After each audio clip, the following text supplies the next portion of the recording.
My name is Jason Steinberg. This is Miss Milo. And I'd venture to say you guys are all in for a real treat today. And then we'll have the lecture. Yeah. Miss Milo and I happen to be two of the sharp... Oh, hold on for a second. Made a mistake. Miss Milo and I happen to be the two sharpest cookies that LADL has to offer. So this is a real honor for you. I was told to consider opening with a joke. Alright. We're here today to give you some ideas how to practically approach reasonable services contests. And before we get into the training, we just want to emphasize there's not one right way to do this. There's plenty of wrong ways to do it, and there's plenty of right ways to do it. So take what you want from the training and discard the rest. If you have some great ideas, by all means use them. But the idea today is to give you some ways to approach these contests that can and should make your lives easier. So let's discuss some basics first. A parent has been granted family reunification services. What is DCFS's job? And essentially what the court is saying is, hey, DCFS, this parent needs some help. I, the court, want to be reasonably sure that when I send this child home, the child is not going to be seriously injured if we put her back with the parent. So can you, DCFS, make a good faith effort to help this family? And in order for DCFS to do that, their first job is to figure out what's wrong. If they didn't figure out what's wrong, they can't tailor a case plan adequately, and you might have a basis for a reasonable services contest. So let me give you an example. We have a drug case.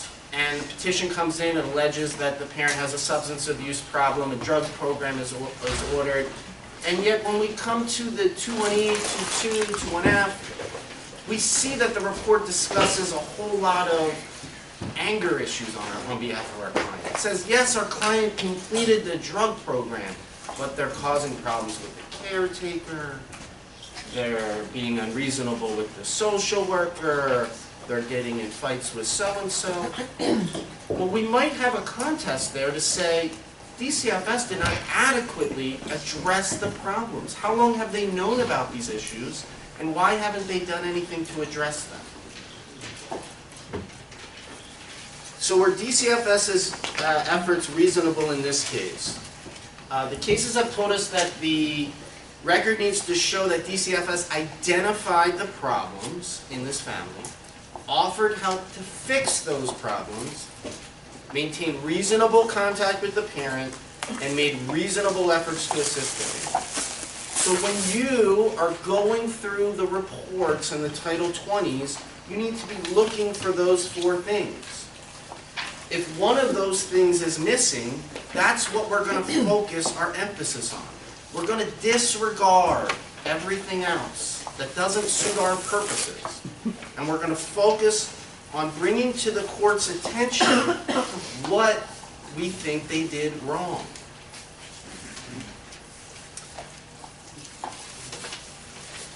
So this goes into our next slide.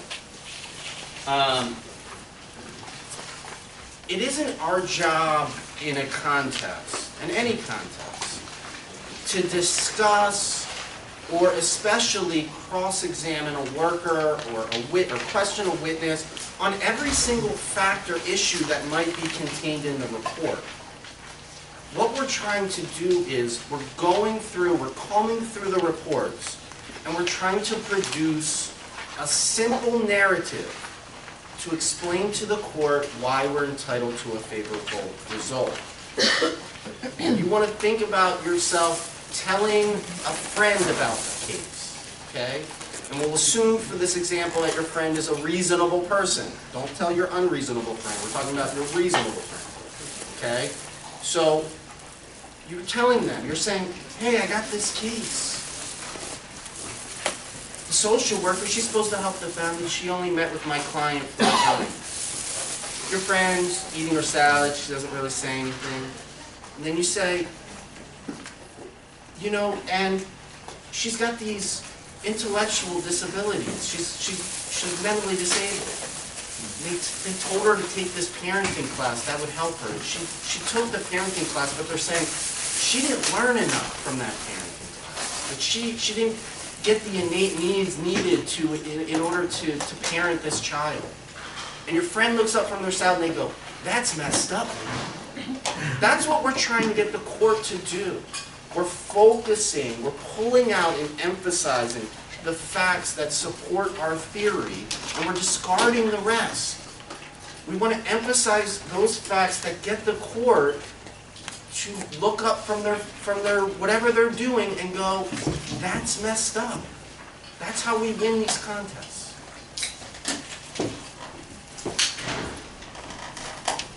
Okay. And just if anyone's following along in their PowerPoint, we actually swapped the presentation, so flip towards the back of your PowerPoint, and then you'll kind of catch up with where our slides are in the presentation is. Okay, so going off of what Jason was saying, typically your reasonable service contest is going to revolve around 3 general themes. The first being that DCFS did not adequately identify the problems leading to the child being removed from the parents and offer services designed to remedy those problems. So kind of what he was saying. Well, they say that the parenting class isn't enough. Did the department ever file anything or request that the court amend those orders, order a different parenting class, order a more interactive parenting class? Play therapy, something like that that has to do with their issue. And our argument should always be that no, they did not. The second theme would be that DCFS did not adequately maintain reasonable contact with the parents. This is very important, and I'm sure that you guys have all had experiences with your clients. Well, the social worker didn't call me, and they want to tell you everything that the social worker did wrong. They're not returning my calls. I haven't heard from them the entire time. These are big issues for our clients, and they're very real issues. Getting in touch with the social workers is a very real problem. It doesn't only impact whether or not they're getting referrals to programs, it impacts their visits.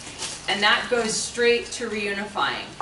So it's very important that DCFS maintain reasonable contact. And if they don't, it's our job to point that out to the court and make it an issue that they did not. The third would be that they made reasonable efforts. So I'm sure you've all heard clients say, well, they gave me a packet of referrals, or sometimes you might even see the packet of referrals that the parents signed that they received those packet of referrals. I would dare you all to call 5 of the numbers on that referral packet and see how long you're put on a waiting list for. This is very common, and merely handing a client a packet of referrals for parenting classes or counseling or something like that, also we want to let the court know that that's not reasonable. Just doing that is not reasonable services. Really, when you're basing your theory, you want to, similar to what Jason was saying, you want the court to feel bad for your client. You want your friend eating their salad to feel like there's some injustice that's being done to your client. That's how you win these reasonable services contests. Make sure you focus the court on the issues. County counsel will focus the court on everything that the parents didn't do. That is not what this contest is for. We're not addressing whether or not the client completed their case plan. Presumably, if you're having this contest, they didn't, and that's our whole argument. They didn't do this because DCFS didn't do what they're required to do. It's not what the parent could or should have done. That's not the issue, and the county and even minors counsel may try and confuse the court and say that that's the issue. Well, you know, we gave the parent their referrals. We handed them the packet of referrals when we first met with them during that first month of reunification services, and that's our reasonable services. It's not our fault that they didn't, you know, use those referrals. That's not the issue. You can and should blame your client's lack of compliance on DCFS's failure to provide reasonable services. The focus needs to always be on what DCFS did wrong. It's very easy for the court to get sidetracked and say, I see it a lot with incarcerated parents. Well, that program's not available at their thing. It's not what the parents didn't do, it's what DCFS didn't do. It's not the other issue that sometimes the county will assert. Well, there's not a substantial likelihood if we offer further reunification services that the child will be returned at the further date. That's also not the issue. And how we put on these contests. So our weapon is the Title 20s. I assume everybody's familiar with Title 20s. If you don't know what Title 20s are, make sure you reserve that question until after the presentation and we'll explain that. Title 20s are essential to your theory and your case that you're making to the judge.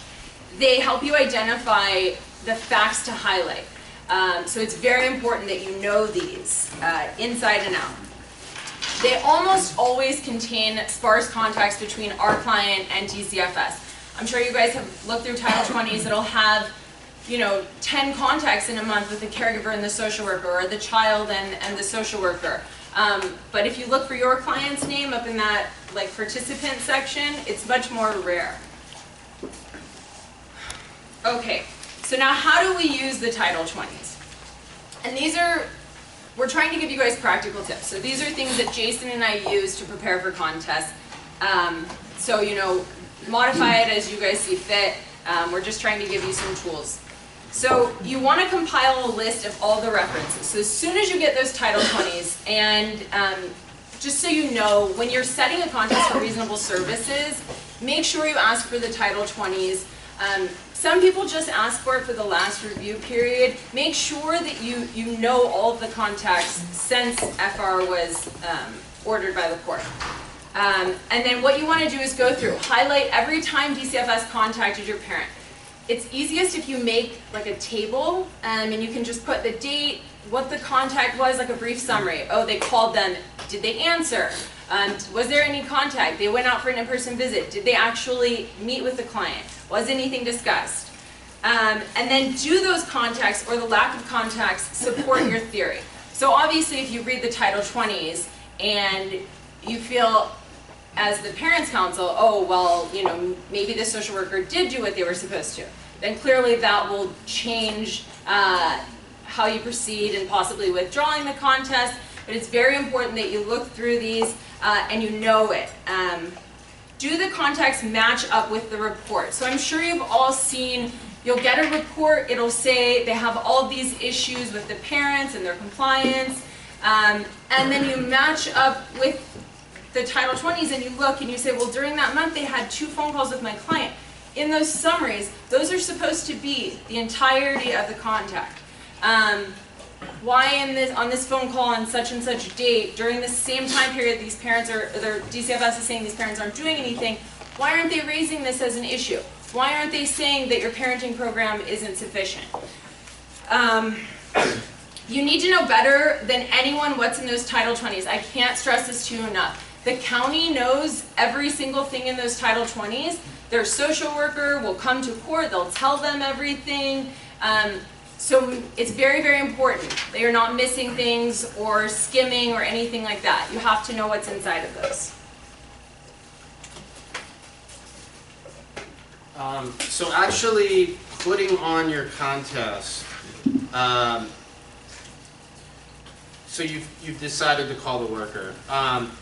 Anytime you're thinking about questioning a witness in any contest, not just the social worker, you got to give some substantial thought as to why I am calling this person.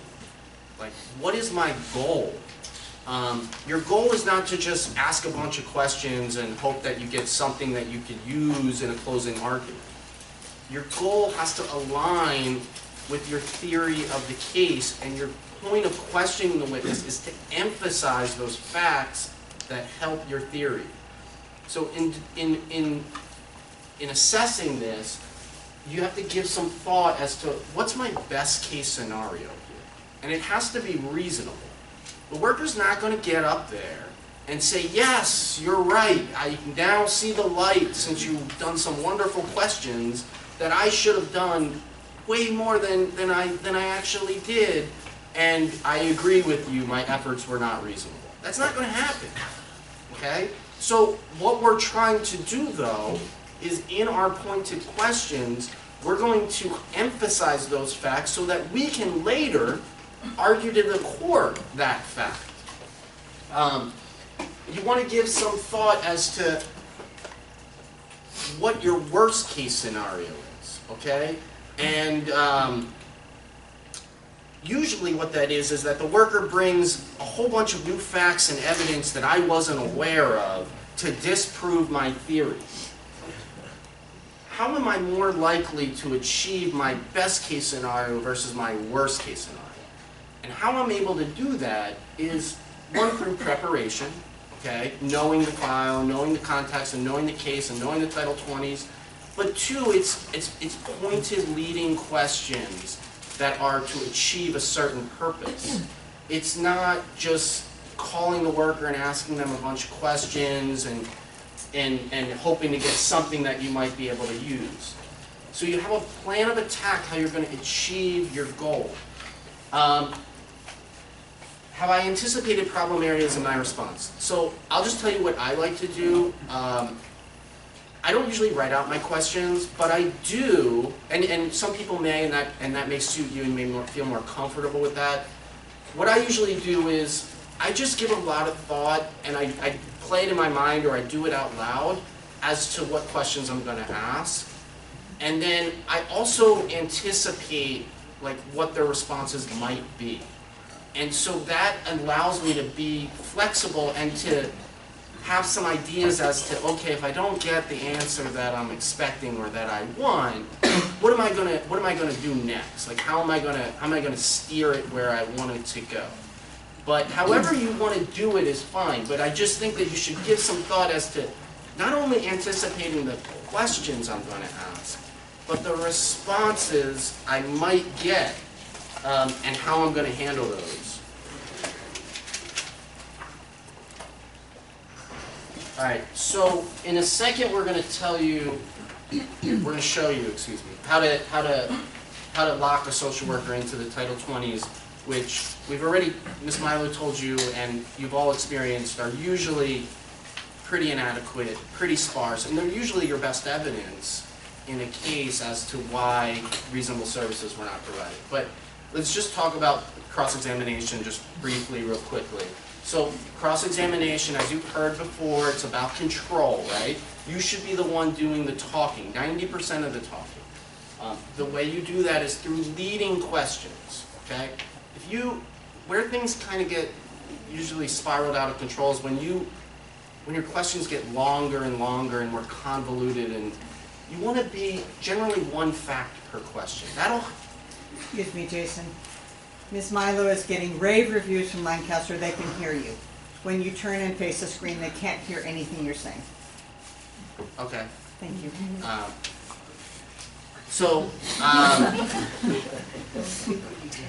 I'm going to move it over here because I kind of... You could even hold it. I don't think they'd mind. So, generally one fact per question, right? Like things get messed up, and you tend to open the door for the worker to give you a whole bunch of stuff that you don't want, or a witness in general. The longer your questions tend to be, you want to be pointed in your questions. You sent the parent referrals, correct? You sent them on this day, correct? Okay? That way you don't get a bunch of nonsense answers. And if you do get a bunch of nonsense answers, you can obviously object, non-responsive, or you can refocus the witness. I asked you whether or not you sent referrals to the parent. You told me 27 other things unrelated to that. Let me ask you again. You sent referrals to the parent, correct? Just because it's cross-examination doesn't mean it needs to be, you don't need to be hostile or difficult. Some of the most effective cross-examinations are when you get a sense of ease from them. They think you're their friend. I can tell you, workers haven't been usually examined all that frequently. So they're not, they're not that, it's not like you have like a detective in a criminal case that's been examined a million times and they're really, quite sharp. Workers tend to come in, they don't really know what they're there for, they're, sometimes they're prepped. So, a lot of times you can be effective just by getting them at a sense of ease. I'm your friend, and you lead them into a direction that you want them through that technique. Again, we've highlighted this. You don't have to get into everything in the report. You want to get into the facts that you can emphasize to prove your theory. Okay? I don't need to talk about things that aren't going to help my case. I just want to have a goal as to what I'm trying to emphasize so I can get that judge to say, this doesn't seem right. This doesn't seem right. Yes? Whatever is going on with the phone, Lancaster can't hear you. Sorry. We are getting calls from Lancaster, they can't hear you. Okay. I understand it's the only way Lancaster can participate, so they All right. can't hear you. You just need to emphasize whatever you're doing with the witness. You don't need to get all the facts of it. You don't get all the pieces of the puzzle. You get one piece. Okay, you might get another piece from a report or you're a client. Okay, but you'll put it all together at closing. You don't have to prove everything through this one witness. You don't have to address everything through the one witness. But you have to give substantial thought as to why I'm calling this witness so that I can get the piece that I want to get. You've heard, don't ask the one question too many. Yet no one's ever told you what that question is. So I'll tell you what it is. It's when you are asking a witness who is not on your side to agree with your theory.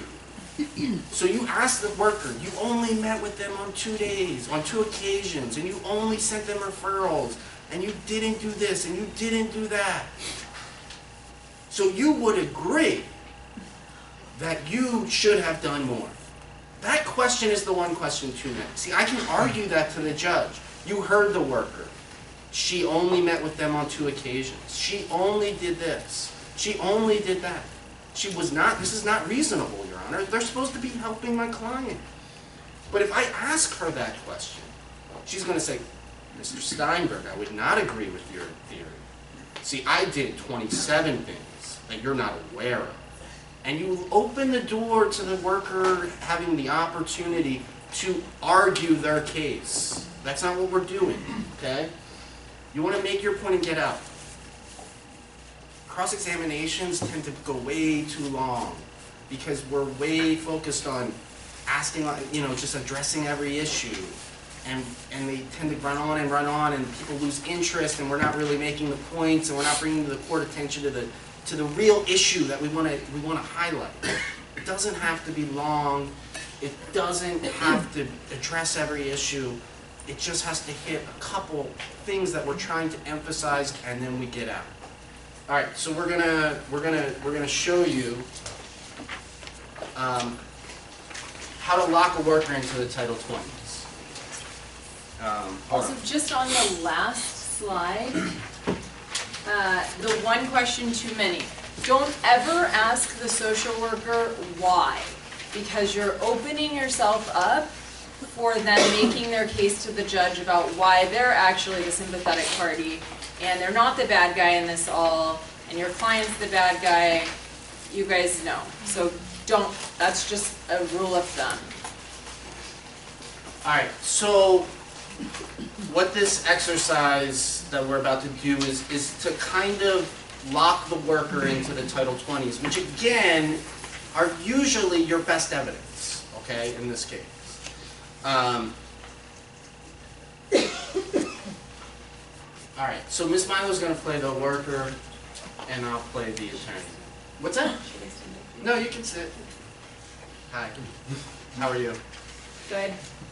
Ms. Milo, my understanding is you're an experienced worker, is that correct? That's correct. And this case we're here today for, this isn't your only case, right? No. You handle a number of cases, correct? Yes. Would it be fair to say you handle over 20 cases? Over 20. Over 30? Yes. And Ms. Milo, you're familiar with delivered service logs, isn't that right? I've been a social worker for 20 years, I'm familiar with them. Okay. So each time you do something on a case, a notation is made in your logs, isn't that right? Yes, sometimes. Okay. Now, Ms. Milo, it's DCFS's policy that you make notations in your logs, isn't that right? Yes, And you take your job seriously, isn't that right? very seriously. And you take pride in your job. Yes, You strive to be thorough, yes, and you want to be accurate, right? yes, And so you know that being part of being thorough and accurate is detailing your activity in those logs, isn't that right? sometimes. Okay. Well, let me ask you the question again. Are you saying that it's part of your job, or part of being thorough and accurate is not detailing your activity in those logs? No, Okay. And because you're an experienced worker, Ms. Milo, you would agree that your logs are complete and accurate. to the best of my knowledge. So, what we're trying to do is get the worker to agree with the theory that the logs are complete and accurate. Now, we're going to address in a second what happens if we get this sometimes and the answers that lead us to the court saying, well, maybe I can't rely on these Title 20s, okay? But for purposes of this activity, I can tell you from experience that more often than not, you're going to get workers that are going to say, yes, my Title 20s are complete and accurate. Okay? They're not going to usually get up there and say, oh yeah, I don't do my job right. I don't follow DCFS policy. My logs are a mess. I might do some things, I don't know. No, you're generally going to get workers. It's an easy way to establish this is the evidence, Your Honor. This is the evidence. All right. So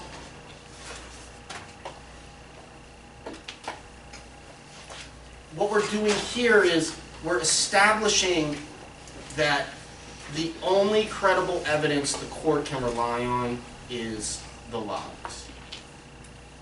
So, Ms. Milo, the case we're handling, Ms. Milo, on any given case that you handle, you meet with the child at least once per month, isn't that correct?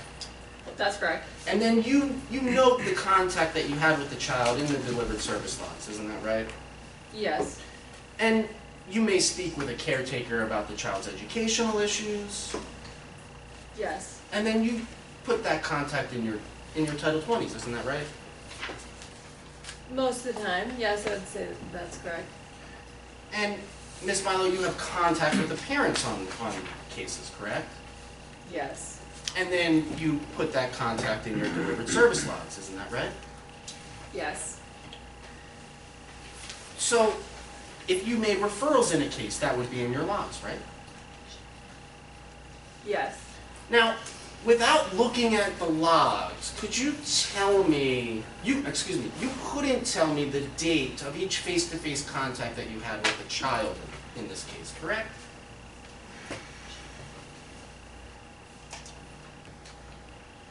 Not off the top of my head.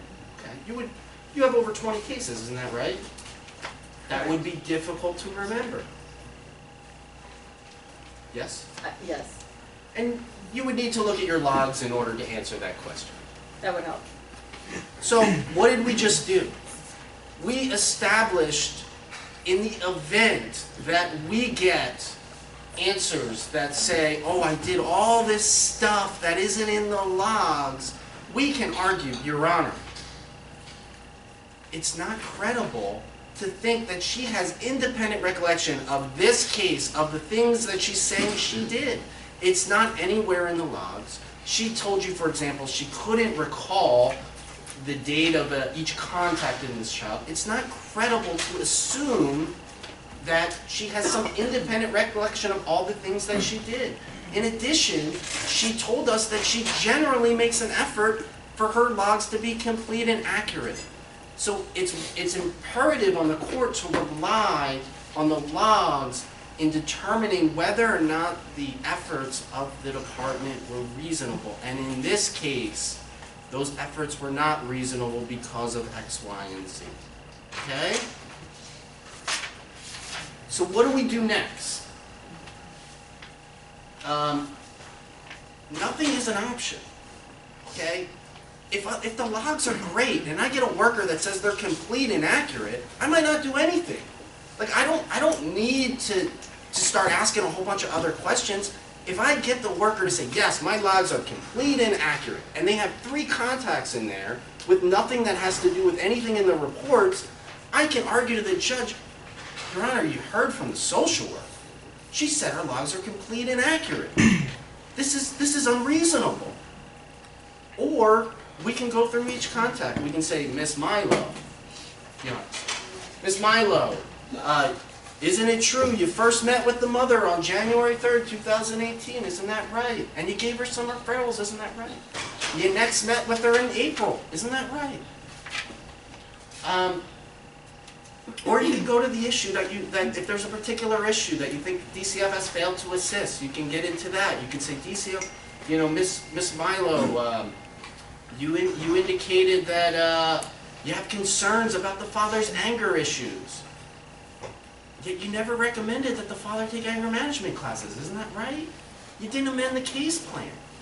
Okay.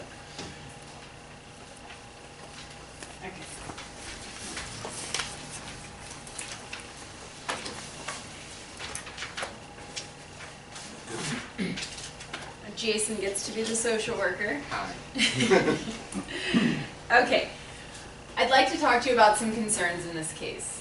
The report indicates DCFS feels they still haven't learned what they need to learn in order to properly raise the children. So the children were re-detained over 6 months ago, correct? Yes, Okay. And you made recommendations for the parents' case plan, correct? I did. Okay. And were those recommendations adopted by this court? They were. And did the parents comply with the recommendations in the case plan? Yes. Okay. And they completed the case plan, actually, didn't they? They did. Okay. But you're still putting in your withdrawn. So you didn't ever amend the case plan. You didn't ever ask the court to supplement the case plan, did you? I didn't know I could.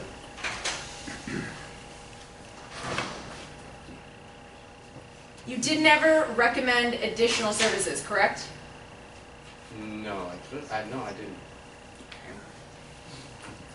You could have done so, correct? I guess. Okay, let's move on to the concerns you mentioned regarding the parents. This is, we kind of went a different direction with this. We don't really need to, I don't think, address the lesson. It might confuse some people. All right.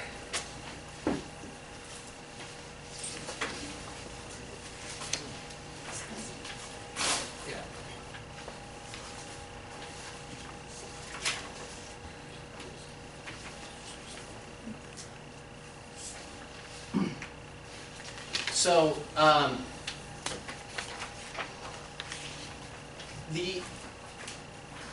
in this hypothetical, right? We have a parent completing a case plan, and we have a worker who is not recommending return for some reason. Okay, apparently they believe that the parent hasn't learned or that there's other issues, and so we're highlighting these things that they didn't amend the case plan. It doesn't matter if they knew they could have done so or not. Okay, if they didn't recommend additional services, like they didn't. You got to think of it as DCFS's job is to reasonably help these people, help get their kids back. That's the goal of this thing. Okay, and so if they have problems that they're finding out like 6 months ago, and there's anger issues, and they're not really helping these parents identify and address the issues. We're highlighting through our questions that there was things they could have done, but they chose not to do them. Okay? And so we can argue to the court, and we can say, you heard the worker, she knew about this. She knew of these issues, but she didn't do anything about them. She didn't amend the case plan. She didn't bring it to the court's attention. She didn't file a ex parte, hey, there's some issues. She didn't do anything. She just brought it up in a 2-2 report that I got yesterday, that the parent hasn't done 27 other things, or that there's anger issues that I wasn't aware of and the parent wasn't aware of until now.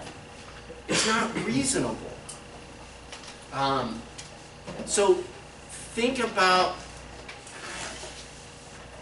what I can bring to the court's attention to address like the 4 things that we talked about in the beginning, which I don't have right in front of me, but are basically, you know, that they failed to identify the problems. They failed to maintain reasonable contact or make reasonable efforts to assist the family. If we comb through the reports and we comb through the Title 20s and we're trying to pull out facts that support our theory that they haven't done one of those things, or 2, or 3, whatever.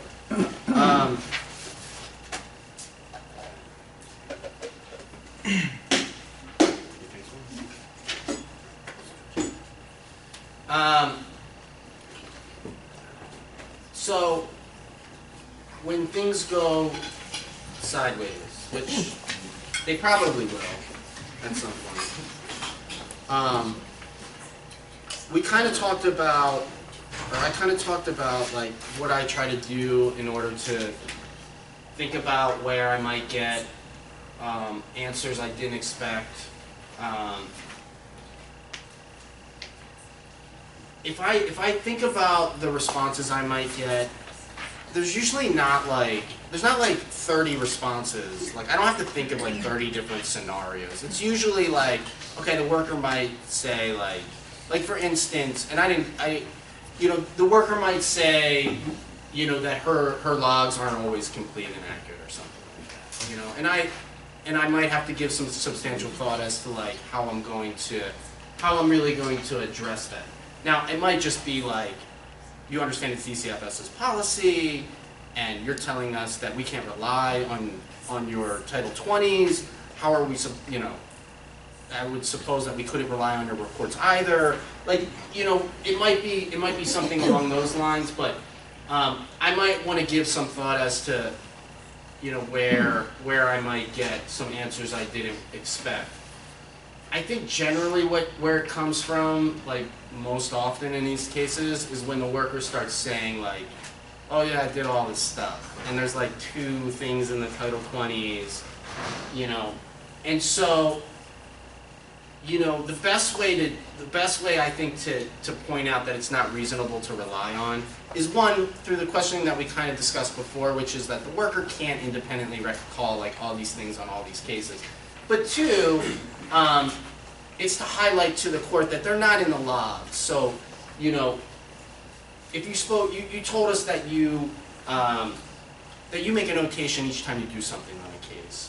And so if you spoke with the mother's therapist, that would be in the logs, correct? And are you surprised to learn that that contact is not in those logs? You recall telling us that you strive to be thorough and that you strive to be accurate, and that you would agree that being part of being thorough and accurate is detailing that activity on those logs. And you recall telling us that your logs were complete and accurate. Now you're stating that's not the case, that we can't rely on what you've provided to the court. You can also talk about details, because generally they won't know details. So they'll be like, yeah, I remember, I spoke with mom's therapist. Yeah, I did that. And you're like, you told so-and-so, you know, usually it's from the questioning of the county. Like you recall telling the county that you spoke with the therapist on this case? You couldn't tell me the exact date of that phone call, could you? You don't remember the name of the person you spoke with? You don't know the time that you called someone? You know, and so what you're trying to highlight is to the judge, like, hold on for 1 second. What you're trying to highlight to the judge is, not so much that it didn't happen, but that it's not, like, the best evidence in the case is the Title 20s.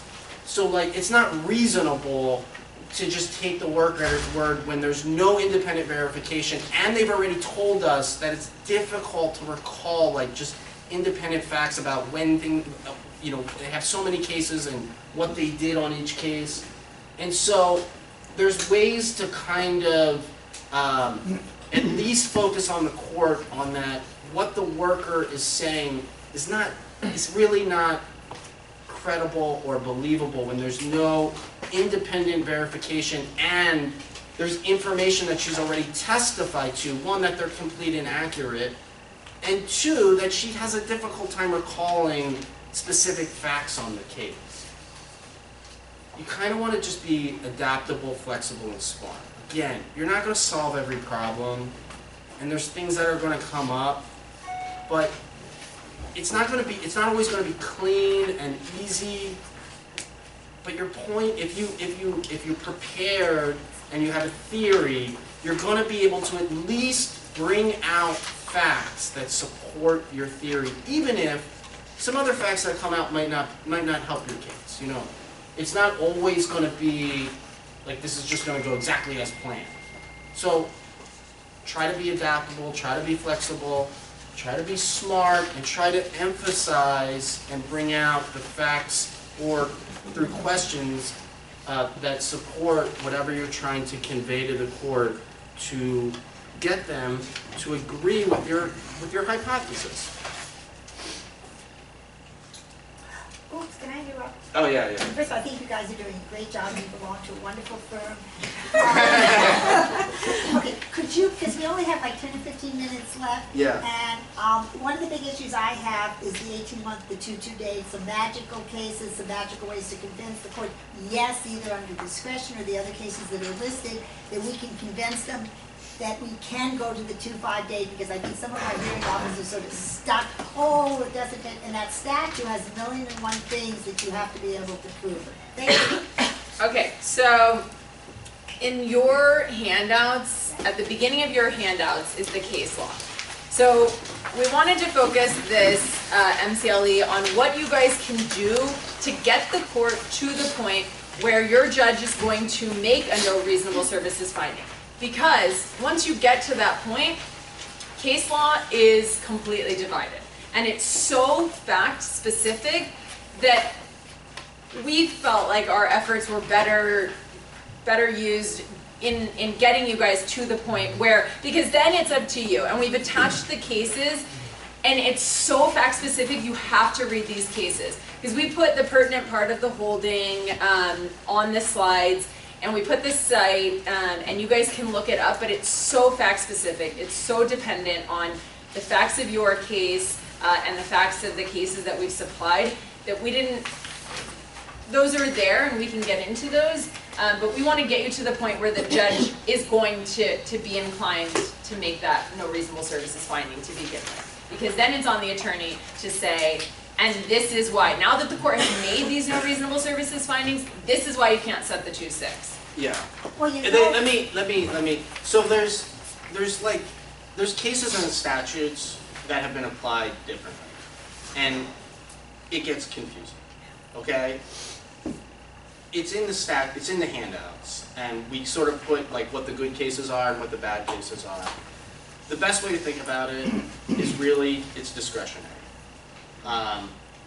If the court finds no reasonable services at 18 months, it's discretionary to go to the 24-month date. They can't go past the 24-month date. Okay, so you can highlight whatever arguments you want. I mean, it doesn't make sense just as a reasonable person to say, yeah, DCFS didn't do their job, but we're going to ignore that and we're just going to adopt the child. Like, you know what I mean? So I think you have to argue anything at your disposal. There's statutes that we threw in there that say that the court shall not terminate parental rights without a reasonable services finding. You can use that, but it's been applied in certain scenarios that aren't always applicable by certain cases. I don't want to get in the nitty-gritty because it really gets kind of convoluted, and it's not that helpful. So basically, make a great record, take it up, hopefully you can get a new case that can be added. I would say, Donna, I would disagree. I would say that by and large, the majority of bench officers, if they find a note, if you're at the 18-month date, the true 18-month date, not like the 23.5-month date, we're talking about the 18-month date or 19-month date. If they find no reasonable services, I would say that the majority are going to give you additional time. Like, I mean, yes, there's probably some factual scenarios where they might say, yeah, it's not in the child's best interest, the parent's completely whatever. But it's a discretionary standard. There's statutes and cases that will help you craft those arguments. But I think it's rare that a court, that we put on some great reasonable services contest and the court goes, yeah, I agree, DCFS did a terrible job here. Nevertheless, we're going to set it for 6. Like, is that happening all that often? It doesn't feel like it is. Yeah. The judges not sometimes say, we're at the 18-month stage. Well, then there's statutes and there's cases that say 352 is essential. I mean, 352 says the court can continue any hearing up to the 24-month date, provide family reunification services. There's cases in the slides that say that the legislature has not intended 18-month to be a hard and fast rule, that the court shall consider best interest of the child. There's definitely discretion if the court wants to go up to the 24-month date. And isn't it Alvin R? Here, yeah. Yeah, Alvin R, which is on page 3, also specifically states that one of the remedies for no reasonable efforts is an additional period of time for reasonable efforts to be provided. Right. So the court clearly has discretion. If your bench officer's not like, I don't think I can go to the 24-month date, there's plenty of cases and statutes that you can cite within the slides that will help you craft that argument. But there's definitely discretion. The court can definitely use 352. There's plenty of cases that have gone to the 24-month date under these circumstances. The real answer is they don't have to, unless if you're conducting those like, oh, this is like a 2-1F, 2-2 contest where the reasonable services portion is discussing some portion of the statutory period, meaning I was supposed to get 12 months of reasonable services, but for whatever reason the 2-1F contest came and went, and the court just like did this, dual 2-1F, 2-2 contest, so we're really discussing like the last 12 months, not really just the 12-month to the 18-month date. If the court finds that any portion of the statutory period the person getting reasonable services for, the court has to give you another 6 months. So even if the court found that, yes, one day touched the 12-month period and they didn't get reasonable services, for that I have to get another 6 months. Okay? Is there a case on It's in the Pages hand. 4 and 5. It says it. Yes. Slate up here. Now I got a writ attorney that's gonna. Steve, you can't ask any questions. Go ahead. This is my comment. I don't think as parents' counsel we can wait for the department to mess up. At the time of the disposition hearing, I know we get all those disposition case plans on those pre-printed forms. Those pre-printed forms are terrible. You need to develop your own case plan, which the workers are actually obligated to do within the first 30 days after detention of a child. And what you need to do is make sure that the case plan at least includes that the worker is obligated to meet with your client within a week, 2 weeks, at the DCFS office and set up the intake. You can always have a contest on what the worker does or doesn't do, because that's reasonable to do. Also, unfortunately, there is case law where just handing the client a packet of information, it also has advertisement for, accountants and apartment buildings and things that they get printed off their website to give to the client, and that's reasonable services. You have to have something in your disposition case plan that suggests that's not reasonable. You need to meet with the client and set up something. Also, just a website you can go to and download the DCFS Welfare Policy Manual, which is found at m.hyphen policy.dcfs.lacounty.gov. That will set out what the worker's responsibility is for everyone that they owe to the client, and use that as a guide when doing cross-examination.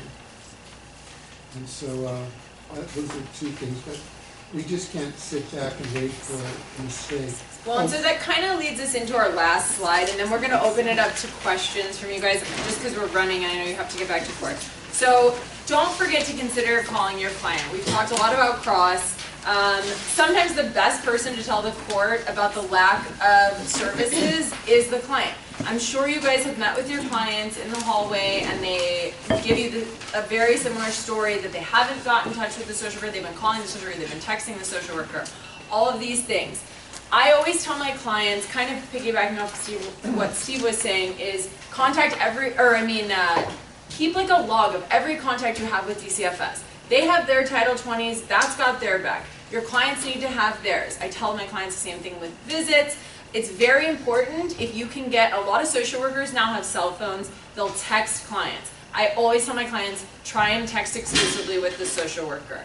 Try not to talk on the phone. Every conversation they have on the phone, social worker has one version of events, our client has a completely different version of events. The best thing is if you call your client to the stand and you say, you know, I always tell my clients, if you're calling the social worker, make sure you know their email, make sure you know their cell phone so you can text them, ask them, hey, I called these programs that you gave me on this referral list. They all have a wait list. Do you have another? I mean, these are proactive things that you have to tell your client. They don't know to do these things.